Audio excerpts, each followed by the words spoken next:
बहू, सर्दियों का मौसम आ गया है। ठंडी के कपड़े निकाल कर धूप लगा दो। और ध्यान रखना, जो रोज के मेरे कपड़े हैं उसे फिर से धोकर डिटॉल पानी से निकाल कर धूप दिखा देना। ऐसा करो। तुम्हारी ननद के भी बहुत सारे कपड़े दीवान में रखे हैं, उन्हें भी धोकर उसे भिजवा दो। उसका काम थोड़ा कम हो जाएगा। कमला जी अपनी बहू रश्मि से कहती हैं। रश्मि बोली, मम्मी जी, अभी तो सर्दियों को आने में वक्त लगेगा और कपड़े धोकर अलमारी में रख दूंगी तो फिर से धोना और सुखाना पड़ेगा। दीदी के कपड़े धोकर वहाँ क्यों भिजवाने से अच्छा तो वहीं भेज देती। उनके घर में तो बड़ी वाली फुली ऑटोमेटिक मशीन है। यहाँ से अच्छे तो कपड़े वहाँ धुल जाएंगे। सर्दी के आते ही काम बढ़ जाते हैं। कमला जी बोली, एक तरफ तुम कहती हो सर्दी अभी आने में वक्त है और दूसरी तरफ काम का नाम सुनते ही तुम्हें ठंड लगने लगी। अगर मैं कहती कि गोंद के लड्डू और स्वेटर बनाकर भेज दो तब तुम क्या करती? हद होती है काम चोरी की। रश्मि बोली, क्या मम्मी जी, आप भूल गई, पिछली बार भी दीदी को बेसन के लड्डू बनाकर भेजे थे, फिर आप ऐसा क्यों कह रही हैं?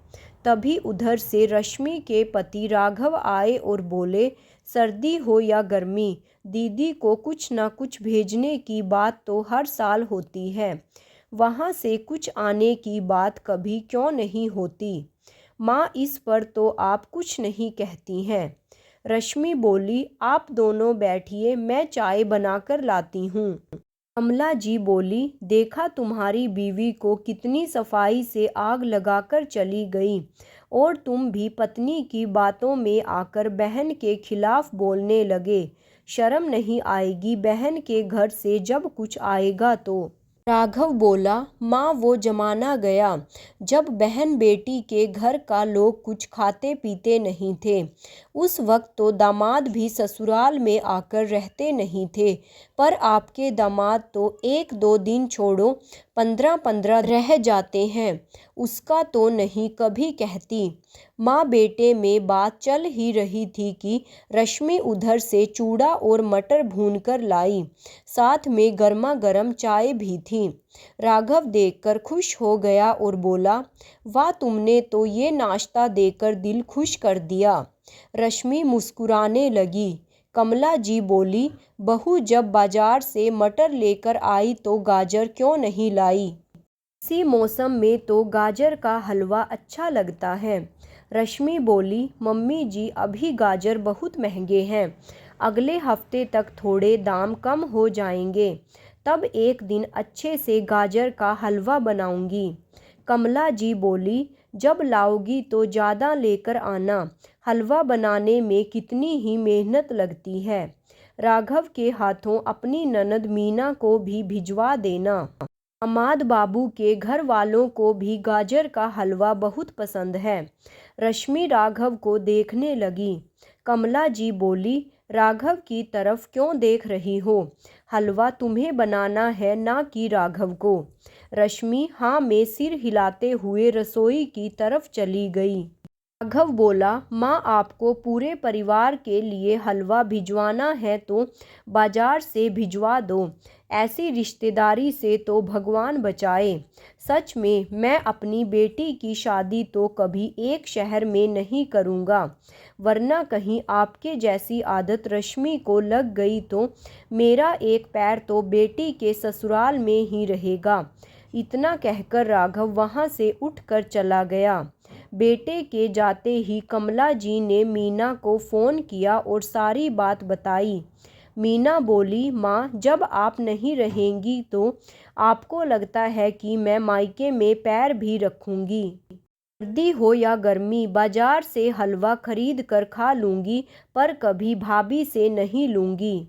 अरे जब देने वाले का मन ना हो तो मीठा हलवा भी कड़वा लगता है। और मेरे लिए आप इतना चिंता मत किया करो, बाजार में भी सब कुछ मिलता है।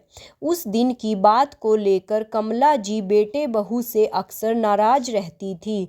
घर में कुछ भी बनता वो हर बार चाहती कि राघव डब्बा बहन के घर देकर आए। राघव को ये अच्छा नहीं लगता था। वो माँ से कहता कि बार बार आने जाने से रिश्ते की गरिमा खराब होने लगती है।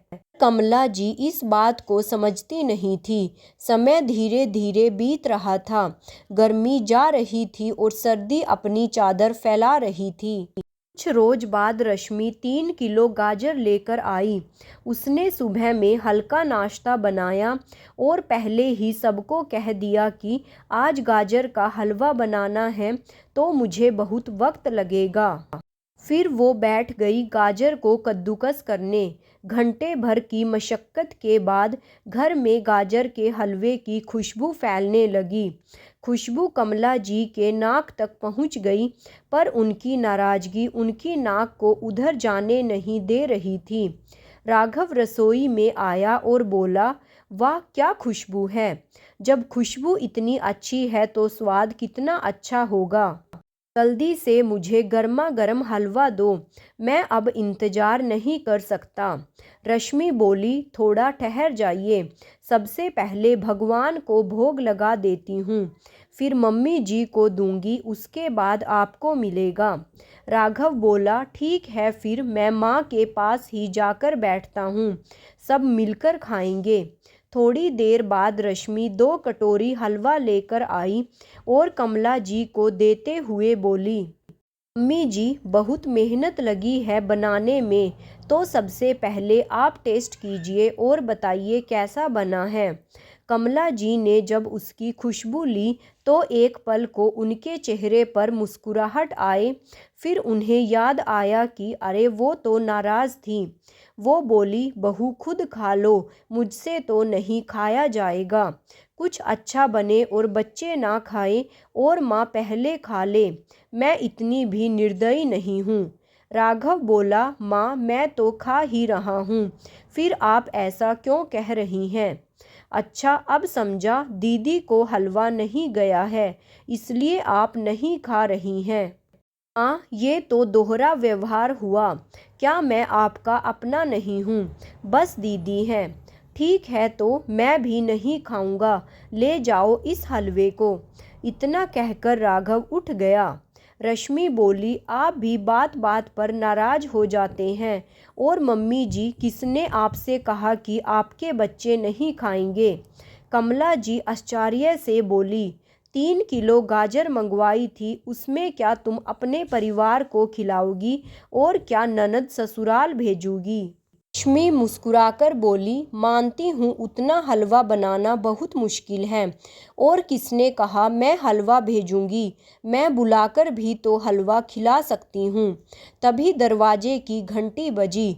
कमला जी बोली, इस वक्त कौन आया होगा। राघव दरवाज़ा खोला तो मीना और उसके पति बच्चों को लेकर आए। बेटी को देखकर कमला जी आश्चर्य के साथ खुश भी हुई। राघव समझ गया और रश्मि को देखकर मुस्कुरा रहा था। मीना बोली, माँ आप अकेले अकेले गाजर का हलवा खा रही थीं। वो तो अच्छा हुआ कि भाभी ने हमें गाजर का हलवा खाने का न्योता दिया, वरना आप तो अकेले ही खा जाती। बताओ आपसे अच्छी तो भाभी निकली। रश्मि रसोई में गई और सबके लिए गर्मा गर्म गाजर का हलवा लेकर आई।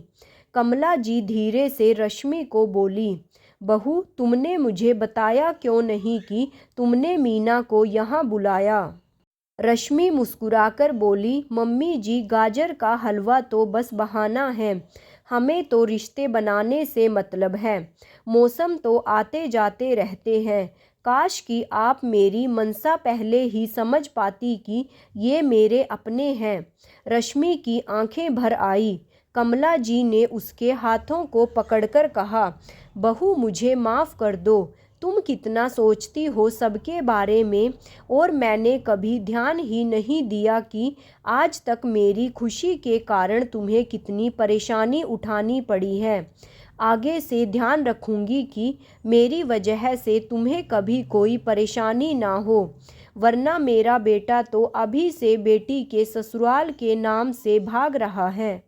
उनकी बात सुनकर रश्मि के चेहरे पर मुस्कुराहट आ गई। मीना बोली, सास बहू का लाड प्यार खत्म हो गया है तो आ जाओ, वरना हलवा ठंडा हो जाएगा। कल बच्चों का स्कूल है, मुझे घर भी जाना है।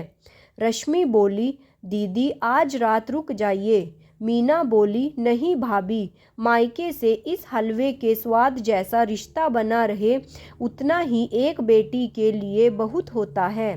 कमला जी बोली, सही कह रही हो तुम, मैं बुढ़ी होकर नासमझी कर जाती हूँ, पर मुझे खुशी है मेरी बेटी बहू अपने रिश्ते में हलवे जैसा स्वाद बनाना चाहती हैं।